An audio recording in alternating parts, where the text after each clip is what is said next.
അപ്പോൾ മന്ത്രി PM മുഹമ്മദ് റിയാസ് നമ്മളോടൊപ്പം ടെലിഫോൺ ലൈനിലുണ്ട്. മിനിസ്റ്റർ, ഈ ഇന്നത്തെ തെരച്ചിലിൽ കാര്യമായ പ്രതീക്ഷയുണ്ട്, കാരണം പുഴയിലെ വെള്ളം തെളിഞ്ഞിട്ടുണ്ട്, ഒഴുക്കും കുറവാണ്. അജിംസാണോ അത്? നമസ്കാരം. അതെ, അജിംസാണ്. നമസ്കാരം. അപ്പോ ഇന്ന് ചില പ്രതീക്ഷകളുണ്ട് അജിംസ്. ഒന്ന്, നമ്മുടെ ഈ ജാക്കി കണ്ടെത്തിയിടത്ത് ഫോക്കസ് ചെയ്ത് തെരഞ്ഞാൽ എന്തെങ്കിലും ഒരു റിസൾട്ട് ഉണ്ടാകുമെന്ന് പറയപ്പെടുന്നു. ജാക്കി അർജുൻ ഉപയോഗിച്ച വാഹനത്തിൻ്റെതാണ് എന്ന് അത് വാഹനവുമായി ബന്ധപ്പെട്ടവർ പറഞ്ഞു എന്നാണ് നമ്മൾ മനസ്സിലാക്കുന്നത്.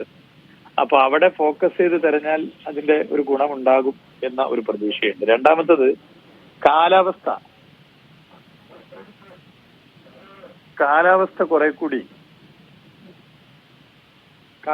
കുറെ കൂടി അനുകൂലമാണ് എന്ന് പറയപ്പെടുന്നു. മൂന്നാമത്തത്, അടിയൊഴുക്ക് ഇപ്പോ അത്രത്തോളം ഇല്ല എന്നും പറയപ്പെടുന്നുണ്ട്. പിന്നെ ഒരു പ്രശ്നം, അന്ന് ഞങ്ങളവിടെ ക്യാമ്പ് ചെയ്യുന്ന ഘട്ടത്തിൽ ഉണ്ടായിരുന്നത് ഈ കലക്ക് വെള്ളം എന്നുള്ള പ്രശ്നമായിരുന്നു. കലക്ക് വെള്ളം ഒരു കുറെ കൂടി ക്ലിയർ ആയി എന്ന് പറഞ്ഞു. അപ്പൊ ഇതൊക്കെ വെച്ച് അവിടെ ഫോക്കസ് ചെയ്ത് നന്നായി തെരഞ്ഞാൽ എന്തെങ്കിലും ഒരു റിസൾട്ട് നമുക്ക് കാണാൻ പറ്റും എന്ന് തന്നെയാണ് നമ്മളെല്ലാവരും പ്രതീക്ഷിക്കുന്നത്. മിനിസ്റ്റർ ഷിരൂരിൽ പോകുന്നുണ്ടോ, അത് മുണ്ടക്കയിൽ തുടരുകയാണോ? അത് അവിടെ ആവശ്യം വന്നാൽ തീർച്ചയായിട്ടും ചർച്ച ചെയ്ത് പോകാം. പക്ഷേ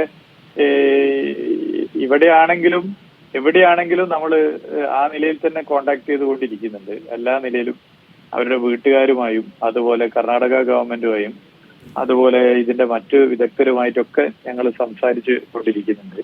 ഇതിൽ കേരളത്തിൽ നിന്നും ഒരു പ്രത്യേക മെഷീൻ, അത് തൃശ്ശൂരുണ്ട്, ആ മെഷീൻ കിട്ടിയാൽ ഉപകാരപ്രദമാകുമെന്ന് പറഞ്ഞിരുന്നു. അതിന്റെ ഭാഗമായി ഒരു ഫീസിബിലിറ്റി സ്റ്റഡി നടത്താൻ തീരുമാനിച്ചു, ആഗ്രോ ഡ്രഡ്ജർ ക്രാഫ്റ്റ്. അപ്പൊ ആ ഫീസിബിലിറ്റി സ്റ്റഡി നടത്തി. അപ്പൊ അതിന്റെ ഭാഗമായി ആ മെഷീൻ അവിടെ ഓപ്പറേറ്റ് ചെയ്യുന്നത് സ്യൂട്ടബിൾ അല്ല എന്നാണ് എക്സ്പേർട്സ് പറഞ്ഞിട്ടുള്ളത്. അതിന്റെ ഒരു പ്രശ്നം അവർ പറഞ്ഞത്, അത് ഡിസ്ട്രിക്ട് കളക്ടർ ഉത്തര കന്നഡയെ അറിയിച്ചിട്ടുമുണ്ട്, ഇത് റേറ്റ് ഓഫ് വാട്ടർ ഫ്ലോ അത് കൂടുതലാണ് എന്നുള്ളതാണ്. രണ്ടാമത്തെ ഒരു പ്രശ്നം, അവിടെ 25 മുതൽ 30 അടി വരെ സൈറ്റ് ഉണ്ട്, താഴ്ചയുണ്ട് എന്നാണ് പറയുന്നത്. ഈ പ്രത്യേക മെഷീൻ, നമ്മൾ ഈ പറഞ്ഞ മെഷീൻ അത്രത്തോളം പറ്റില്ല. അത് ഏകദേശം ഒരു 18 അടിയൊക്കെ പറ്റുകയുള്ളൂ എന്നാണ് എക്സ്പേർട്സ് പറയുന്നത്. അപ്പോ അത് കാരണം ആ പറയുന്ന പ്രത്യേക മെഷീൻ സ്യൂട്ടബിൾ അല്ല എന്ന് എക്സ്പേർട്സിന്റെ റിപ്പോർട്ട് പോയിരുന്നു. നമുക്ക് ലോകത്തിന്റെ എവിടെയുള്ള ഏത് സാധ്യത ഉപയോഗിക്കണം, അതിന്റെ ഭാഗമായി ഇപ്പൊ ഇന്ത്യയിൽ തന്നെ എടുത്ത് പരിശോധിച്ചാൽ നേവൽ ബേസ് അവിടെ ഇടപെടുന്നുണ്ട്, ഡൈവേഴ്സ് ഒക്കെ അതിന്റെ ശ്രമം നടത്തുന്നുണ്ട്. പക്ഷേ ഇന്ത്യയിലെ ഏറ്റവും നല്ല നേവൽ ബേസ് വിശാഖപട്ടണമാണ്.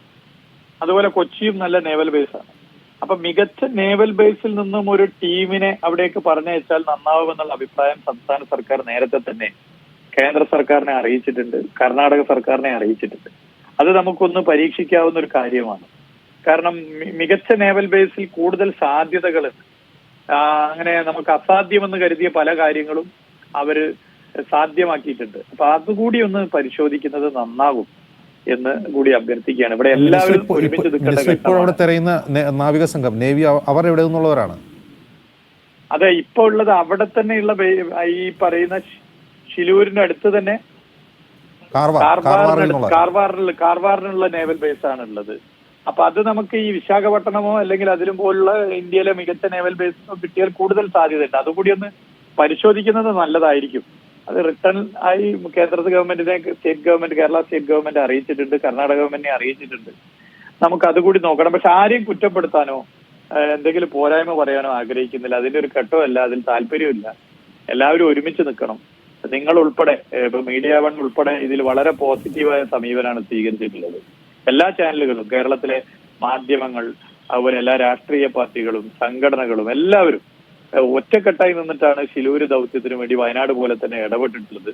അത് നമുക്ക് ഇനിയും തുടരണം. ആ യോജിപ്പോട് കൂടിയുള്ള ഇടപെടൽ ഇനിയും തുടരണം. നന്ദി മിനിസ്റ്റർ, ഈ ഘട്ടത്തിൽ ഇത്രയും വിവരങ്ങൾ പങ്കുവച്ചതിന്.